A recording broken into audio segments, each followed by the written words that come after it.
nós vivemos um momento assim, ó, de muita insegurança e as pessoas precisam cada vez mais buscar a segurança, buscar os seus direitos. Uhum. Essa diferenciação entre união estável e namoro, eu acho que é de suma relevância, porque uma coisa é você iniciar, como você bem disse ali, começa uma relação é bem totalmente na informalidade, você nem está preocupado com os efeitos, os direitos, os deveres que desta relação totalmente informal poderá advir. Então, é muito relevante que as pessoas comecem a formalizar, buscar a formalização, buscar um profissional da área do direito que possa explicar e possa orientar. Uhum. Até porque, assim, né, doutora Joana, até porque, assim, a união estável, como é uma relação fática, e a união estável, conforme prevê o artigo 1723 do Código Civil, é uma relação fática, né, uma relação pública, contínua, duradoura, com ânimos ou com intenção de constituir família. Essa relação fática, tendo esses requisitos legais, tanto uma relação heterossexual como uma relação homossexual, estando presentes todos os requisitos, será tido como uma entidade familiar a ser tutelada. E essa entidade familiar chamada união estável, ela gera direito à partilha de bens, gera direito a alimentos, além de direitos que os filhos dessa relação possam ter, caso hajam filhos, eventualmente, por exemplo, a companheira, se haja necessidade, pode, né, o companheiro ou o companheiro pode vir a necessitar de alimentos, então tem direito a alimentos, direito sucessório, né, o direito a participar do inventário, inclusive com a decisão do Supremo Recurso Extraordinário 878-694, que reconheceu a inconstitucionalidade da sucessão da união estável, hoje em dia, a companheira, para efeitos com relação à partilha na sucessão, né, com relação concorrendo com eventualmente filhos, com sogros, né, os demais parentes sucessíveis com relação à sucessão, tem os mesmos direitos da esposa. Então, como é importante, né, a união estável, e ainda mais na sucessão agora para essa decisão do Supremo. Então, há efeitos jurídicos, efeitos com relação à previdência. Então, quem é companheira, a companheira vai poder, né, participar, vai ser dependente no INSS, vai ser dependente no IP, vai ser dependente, digamos que seja um servidor de algum órgão público e assim por diante. Então, há efeitos jurídicos decorrentes de existência de união estável. E é importante se explicar que a união estável, a legislação estabelece que a pessoa que vive nesses requisitos e que o companheiro não seja casado ou haja algum impedimento para casar. Porque, pela legislação, caso a pessoa seja casada ou tenha um impedimento, já tem uma outra união estável, essa segunda relação, essa relação não será tida como união estável, conforme a posição majoritária da jurisprudência, entendimento dos nossos tribunais, será tida como concubinato e não tem esses direitos que nós estamos referindo. Só terá direito daqueles bens que ela provar que adquiriu. Então, há efeitos jurídicos bem relevantes para a união estável, especialmente de partilha de bens e sucessão. Com relação à partilha de bens, o que nós podemos explicar para os nossos cidadãos que estão nos assistindo? Todo o patrimônio que for adquirido na constância, né, durante a relação da união estável, a lei presume, né, em face do regime de bens legal, que é o regime da comunhão parcial de bens, né, que aquele companheiro terá direito à meação naqueles bens. Por isso que, se os companheiros quiserem um outro regime de bens, quiserem estabelecer outra forma que não seja o regime legal, assim como nós temos no casamento, o regime legal, né, da comunhão parcial de bens, na união estável também é esse regime, que se eu não quiser que o companheiro participe, né, tenha, digamos, participação nos bens, nós temos que estabelecer um outro regime.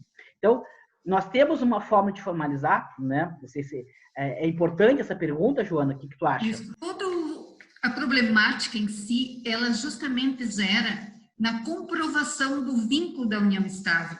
União estável é fato. Quanto mais você conviver, mais você vai constituindo essa publicidade que é necessária, a durabilidade, convivência pública contínua e duradoura. Então, ela tem que ser possível, ela não pode ser escondida, ela tem que ser demonstrada.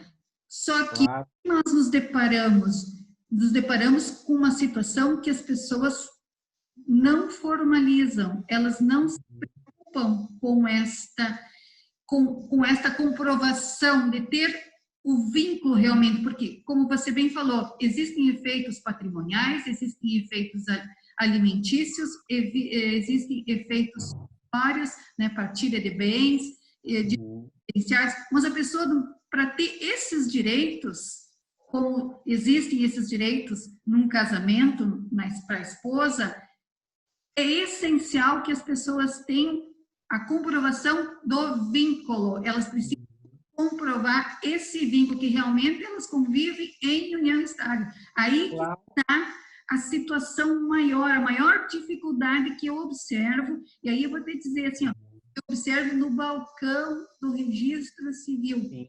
Porque as pessoas, quando um falece, aí eles vêm para lavrar o óbito, logicamente, vai ser necessário, é importantíssimo, mas preciso aí comprovar que eu convivi em união estável, porque eu tenho que requerer uma pensão, como você bem falou. Claro.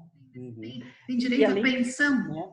do INSS. Comprovado mesmo que era uma união estável e não um namoro. Até porque nós referimos no início dessa nossa conversa que muitas vezes há um limite muito tênue entre namoro e união estável.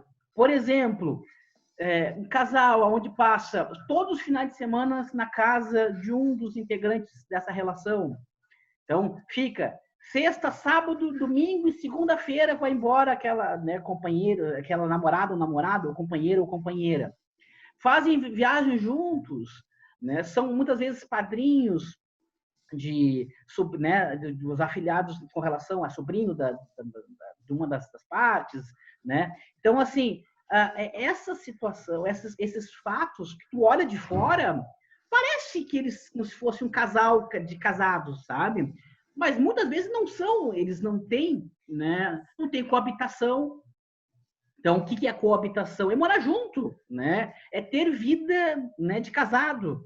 Embora, né, a legislação não preveja o requisito de morar junto ou a coabitação para reconhecer a união estável, esse é um elemento para provar muito importante. Então, se as pessoas moram juntos ou não moram juntos, então isso tem que analisar o caso concreto.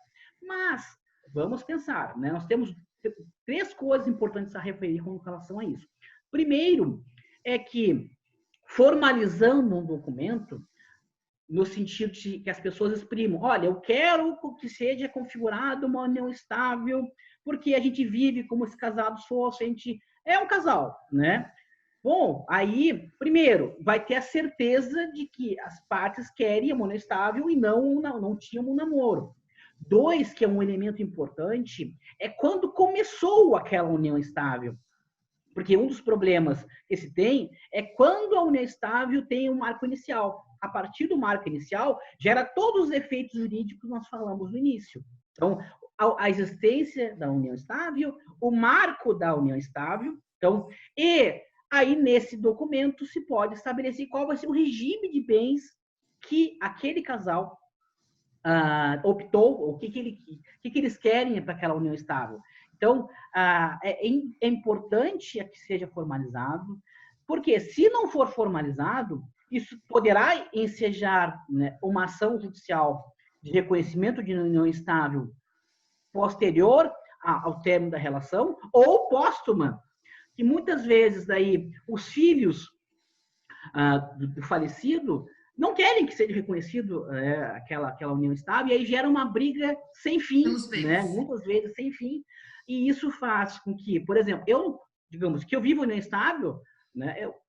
Eu quero, né, que amanhã depois, quando eu tiver o passamento, que, né, a minha companheira não fique brigando com os meus filhos. Então, isso é uma forma de prever problemas futuros. Então, nós estabelecemos um instrumento que pode ser instrumento particular, ou seja, um instrumento feito, né, no escritório do advogado, né? Não precisa ser num tabelionato. Mas, por que, digamos, não é muito recomendável o instrumento particular? Primeiro, é que a outra parte pode vir alegar depois que aquele documento ali não expressava, não tinha, né, a intenção, né, não expressava o que ela queria. Então, houve coação, ou que ela assinou sem saber o que estava assinando, ou que ele assinou sem saber o que estava assinando. Então, não gera a segurança jurídica necessária, mesmo que venha reconhecer a firma depois do tabelionato, não seria adequado o instrumento particular.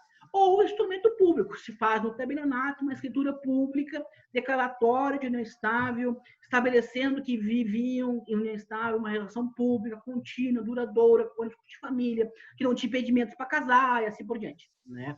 Inclusive, estabelecendo o regime de bens, que se discute se é possível estabelecer o regime de bens de maneira retroativa. Então, vamos pensar, a pessoa tinha um namoro e aí depois o namoro houve uma promoção para uma união estável, transformou-se em uma união estável e, passados-se 10 anos, as partes agora querem formalizar aquela união estável. Só que elas querem formalizar dizendo, olha, nós começamos a união estável em 2010 e não 2020. E queremos estabelecer o regime de bens na união universal de bens, que é onde tudo comunica. Ou quero, que geralmente se faz, muito se faz, eu quero da comunhão de separação de bens, eu quero né, que haja uma separação dos bens. Aqui está o nome do companheiro, aqui está o nome da companheira. Ou estabelecer o regime legal da comunhão parcial de bens. Então, isso se fazendo desde que começou a relação. Há uma divergência, muitos doutrinadores, muitos juristas entendem que isso não poderia ser feito. Por quê? Porque, na verdade, até aquele momento, como não tinha um instrumento reconhecendo a união estável, na verdade, pelo regime legal, né, a lei estabelece que, havendo a relação fática de união estável, mas não haja um instrumento onde as partes optem por um dos regimes, que aquele regime de bens é o regime da comunhão parcial de bens, e aí então haveria ameação de todos os bens adquiridos durante a constância daquela união estável. Então não poderia, agora, 10 anos depois, estabelecer um outro regime de bens contrários a essa posição. Mas não é essa a posição majoritária. Os tribunais, por exemplo, aqui do Rio Grande do Sul, a posição majoritária é que se houver uma cláusula na escritura pública declaratória de união estável que reconheça que começou antes a união estável e que o regime de bens retroage e constar expressamente essa cláusula, que essa cláusula é válida. Eu, particularmente, tenho minhas restrições com relação a isso. Porque muitas vezes a pessoa que vivia naquela situação, né, não sabe que, na verdade, quais vão ser os efeitos jurídicos da mudança desse regime de bens. Então, eu acho que isso é um pouco inseguro para as pessoas, especialmente que mais de 60% da população vive em união estável e que não sabe as consequências jurídicas dessa relação, acha que casamento é igual a união estável, e se estabelecer outro regime de bens, entre aspas, vai perder direitos.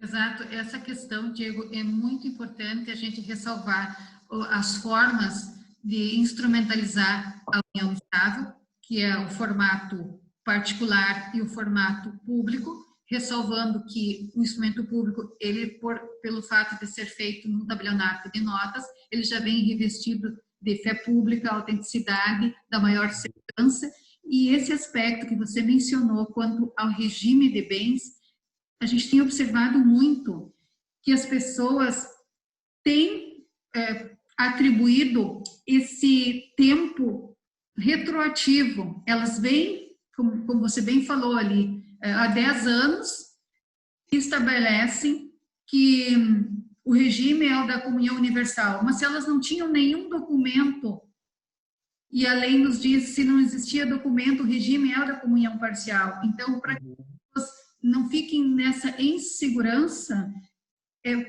por mais prudente que elas façam o quanto antes sempre essa formalização.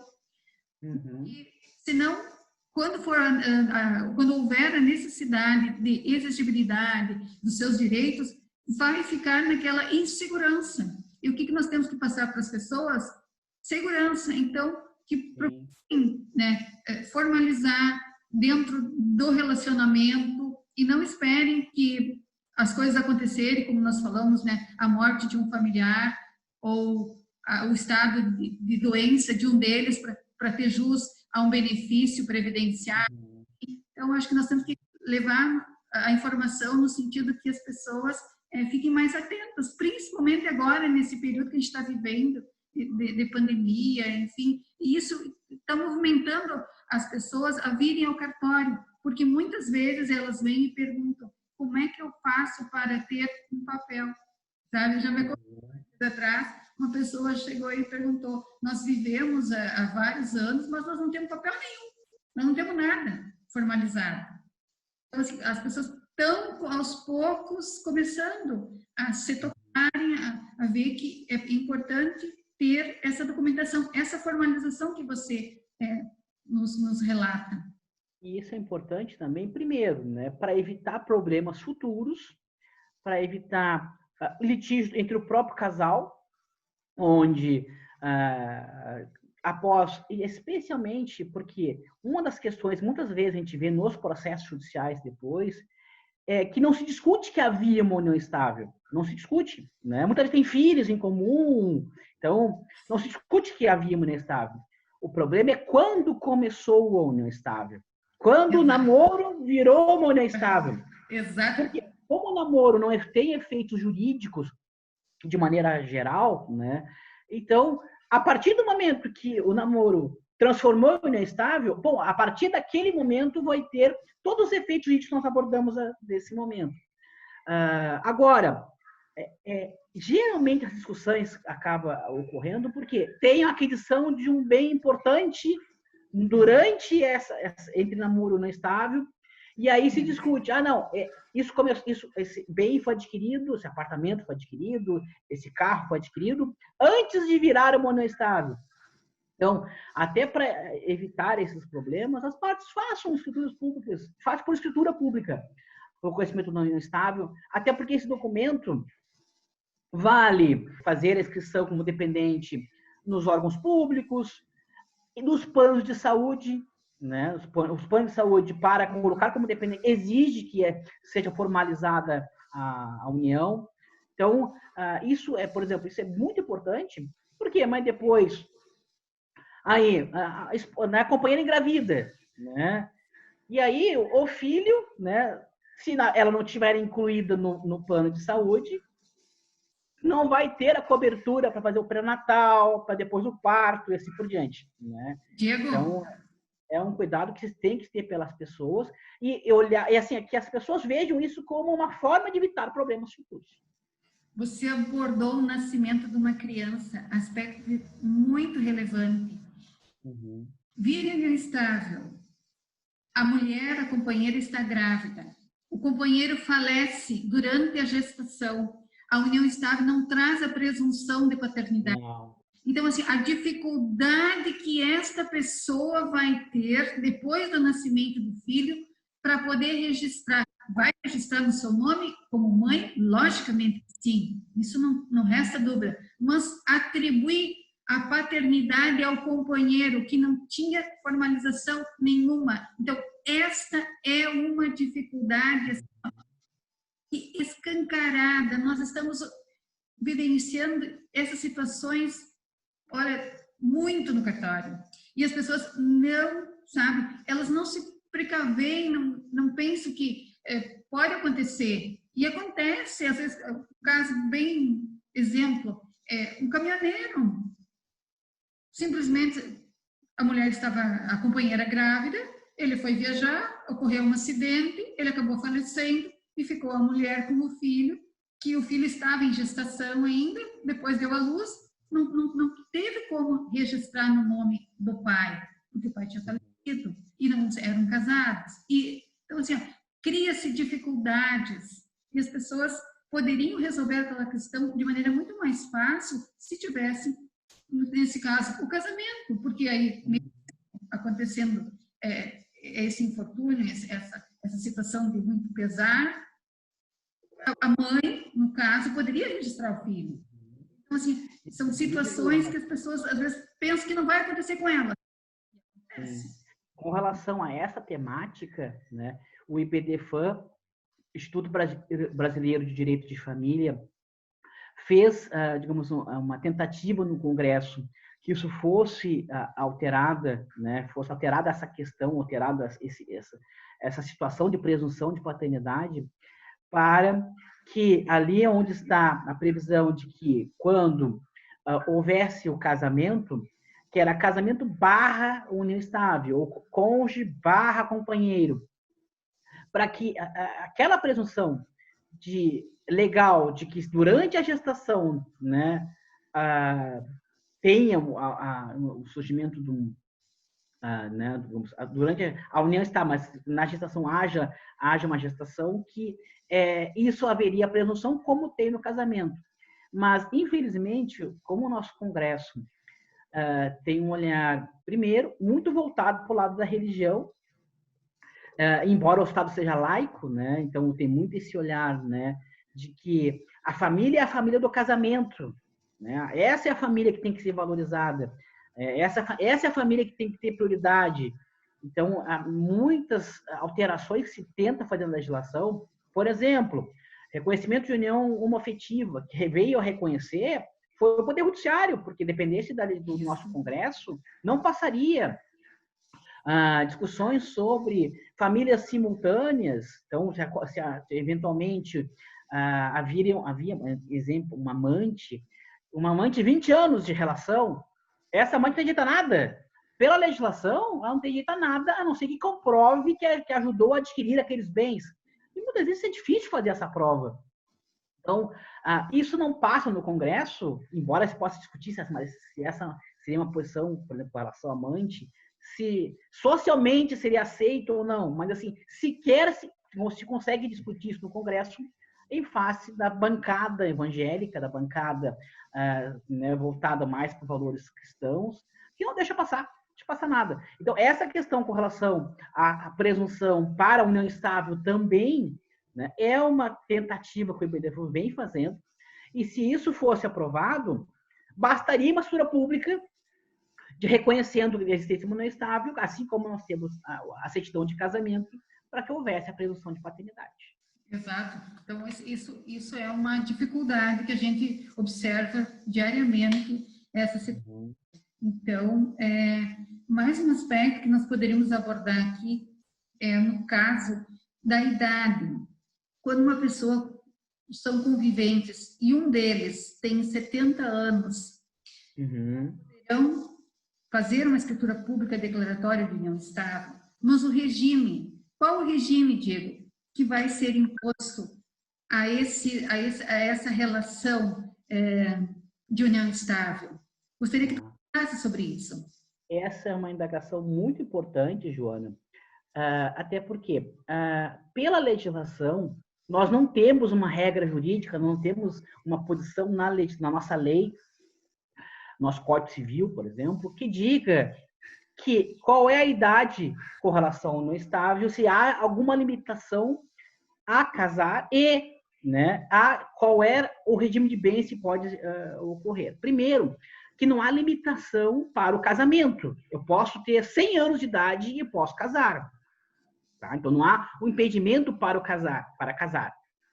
Mas a legislação prevê, no artigo 1641, inciso 1º do Código Civil, que a parte, ou o nubente, quem vai casar, não tem disponibilidade para escolher o regime de bens. O regime legal nessa situação é o regime da separação obrigatória de bens. Ou seja, os bens adquiridos em nome do marido pertencem ao marido, os bens adquiridos em nome da esposa pertencem à esposa. Por que isso? Tem-se a ideia de que para evitar-se o golpe do baú, né? Essa é a ideia da legislação. Então, lá, um homem de 70 anos, né? Com uma menina de 25, de 20, então para evitar que aquela menina de 20, né? Podia ser o contrário, podia ser uma mulher, né? Um rapaz de 18, né? Então, assim, até porque, assim, por que se tornou isso? Porque eu falei dessa forma, porque estatisticamente é mais os homens mais velhos que acabam casando com essa idade, e dois, que a sociedade olha para a mulher mais velha que vai casar com um rapazote, né, com um guri, com mais restrição do que se fosse um homem. Exato. Né? Uma visão machista da sociedade, ainda temos isso. Mas, voltando ao lado jurídico agora, né? A legislação prevê o regime da separação obrigatória de bens para o casamento, não para a união estável. Então, essa limitação que há para o casamento, ela se aplica também nas constituições de união estável. Bom, aí nós temos duas posições, né, bem defensáveis. Uma que diz que, tendo em vista que não há uma regra jurídica e que o direito não pode limitar a autonomia da vontade das pessoas, que se tem mais de 70 anos ou tem menos de 70 anos, não importa, poderia estabelecer qualquer regime de bens. Essa é uma posição, que é a posição que eu tenho, inclusive, minha posição pessoal, Diego, né? Sou Diego Silveira. Mas nós temos uma outra posição que diz, olha, tendo em vista que a legislação prevê essa limitação para o casamento, para que haja uma proteção para as pessoas que vão casar, que não há por que não ter essa mesma proteção na união estável. E aí aplica-se analogicamente, aplica-se por ser parecido, a mesma limitação para o regime de bens. Então, se for constituir uma união estável, com mais de 70 anos de idade, né, um deles tenha mais de 70 anos de idade, obrigatoriamente o regime será da separação de bens.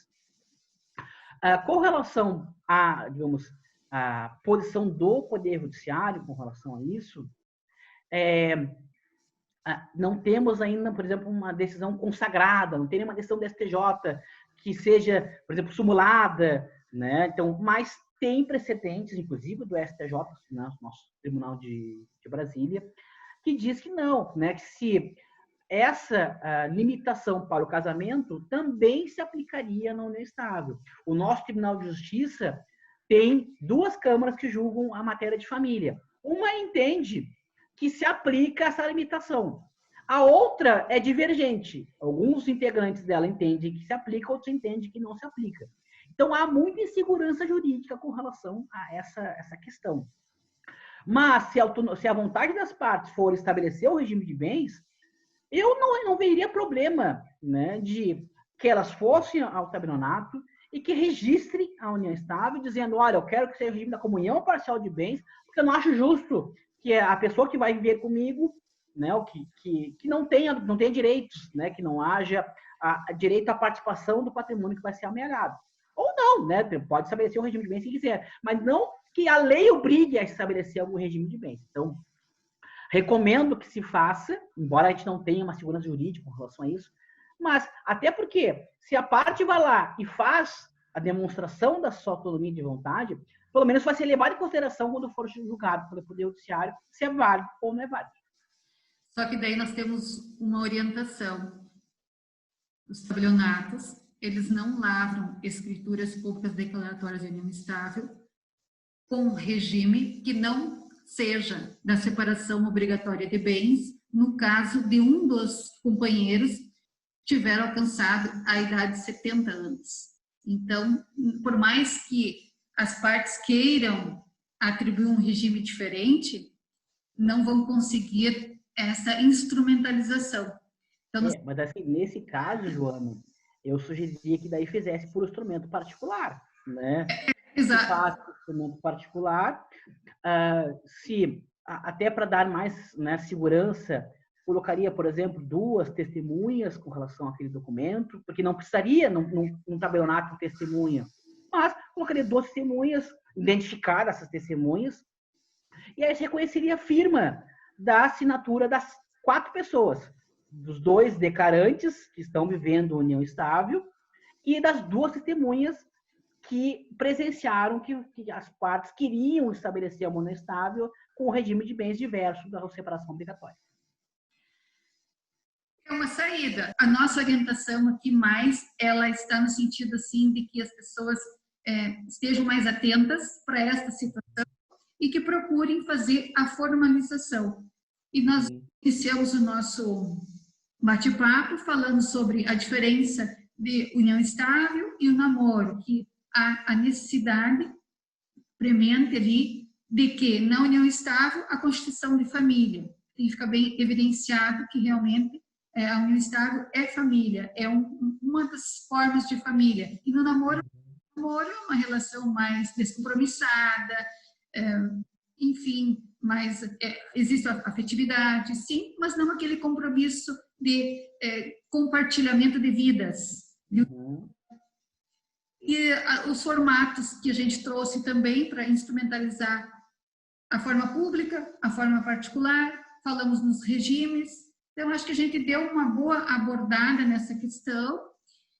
E já indo para o encerramento, eu gostaria, assim, que você fizesse um fechamento sobre o porquê realmente da importância da constituição desse vínculo, o vínculo da união estável. Primeiramente, né, então já se encaminhando para o nosso encerramento, quero agradecer o convite, apontar que tu estás de parabéns por trazer esses apontamentos ao debate e levar para a população esclarecimentos importantes com relação às situações fáticas, né, da nossa família contemporânea. As pessoas não sabem as consequências jurídicas das relações. Então, como é importante, por exemplo, evitar problemas, até porque, por que formalizar? Para evitar problemas futuros, né? Então, não se trata, não, a pessoa está interessada no meu patrimônio, está interessada, quando se fala em regime de bens, porque as partes estão, né, os nubentes, né, os companheiros, né, estão pensados um do patrimônio do outro. Não, na verdade, é um pensamento mais, não com o coração, um pensamento, né, de mais racional, no sentido de que se nós formalizarmos as vontades das pessoas, isso faz com que evite problemas futuros. Eu apontei no início da nossa conversa, como é, digamos, indesejado que fique a companheira brigando com os filhos do falecido, especialmente se já houver filhos do primeiro casamento, digamos, já era casado, e aí teve uma união estável.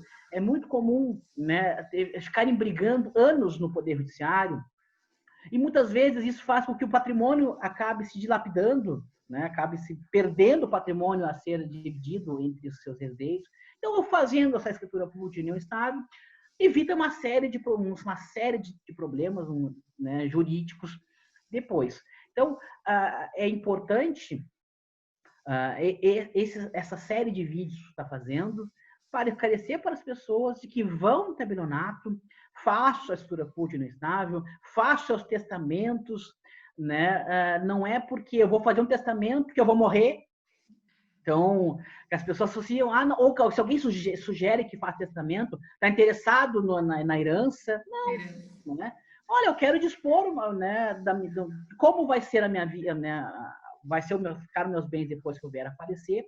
Isso faz com que evite problemas, né? E, por exemplo, eu quero, né, um dos filhos, por exemplo, vai ficar com tal apartamento, o outro vai ficar com tal casa. Então já meio que divide como vai ser feita a partilha depois, né? Isso evita uma série de problemas. Então, é importante que as pessoas saibam que esses atos são indispensáveis para digamos, um inventário mais bem feito, que isso evite problemas e que as pessoas possam expressar a sua autonomia de vontade. Eu quero que seja assim, tanto em vida, como depois, quando houver o passamento. Então, é de extrema importância essa formalização com relação à união estável, e tu estás de parabéns, né, por trazer essa questão ao debate. Fico muito feliz com o convite. Espero que as pessoas fiquem mais informadas com relação aos direitos que têm e de que, ficando em dúvida, procure o tabelionato, procure o cartório, né, o registro civil, e procure um advogado, né, não se trata de fazer propaganda, que não é isso, né, mas procurem, né, profissionais das áreas para que saibam quais são os direitos que têm e possam, muitas vezes, criar instrumentos para evitar problemas futuros. Tá? Agradeço muito o convite e a oportunidade de falar para vocês.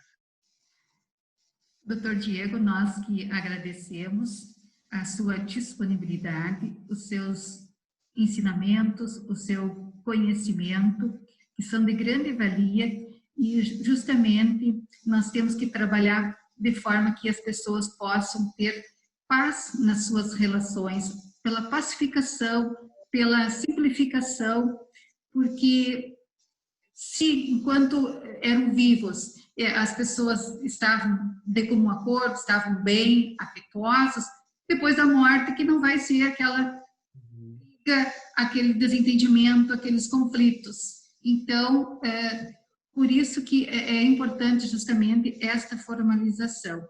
E mais uma vez eu quero dizer assim, que fico muito feliz de poder contar com a tua participação.